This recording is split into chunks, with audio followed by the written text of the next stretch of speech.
এত খারাপ সময় গেছে ওই টাইমে যে যাদেরকে বড় ভাই হিসেবে দেখেছি, আঙ্কেল বলেও ডেকেছি, তারা পর্যন্ত খারাপ ইঙ্গিত দিয়েছে। একা সিঙ্গেল একটা মেয়ে, একটা ডিভোর্সি মেয়ে, লাইফটাকে চাইলেও সুন্দর করতে পারতেছিলাম না। এই সমাজে যদি সব থেকে নিকৃষ্ট চোখে যদি সমাজের মানুষ দেখে থাকে একটা ডিভোর্সি মেয়েকে, আমাকে প্রতি পদে পদে এটা ফিল করাইছে।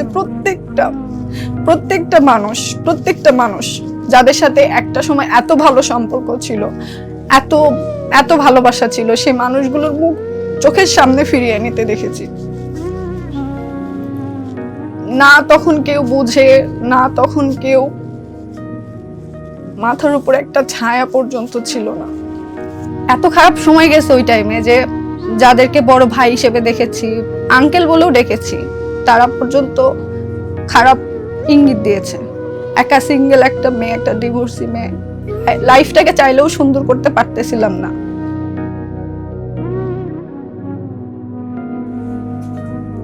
আমার বড় হওয়াটা বলতে গেলে আমার সৎ মায়ের কাছে।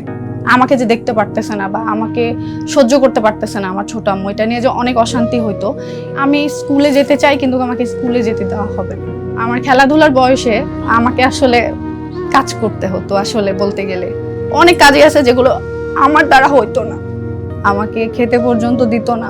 মানে আমাকে হয়তো, আমাদের বাসায় অনেক ছাগল ছিল তখন, তো বলতো যে ছাগল চড়া, বা বলতো যে এইটা এই হাঁড়ি পাতিল মাজো, বা বলতো অনেক বড় বড় কলসি নিয়ে বলতো পানি নিয়ে আসো, অনেক কথা বলতো। কিন্তু দেখা যাচ্ছে যে আমি ছোট মানুষ, তো দু একটা শুনতাম, দু একটা না শুনে তখন হয়তো বা শুনতাম না। তখন বলতো তোর ভাত বন্ধ, ভাত নাই।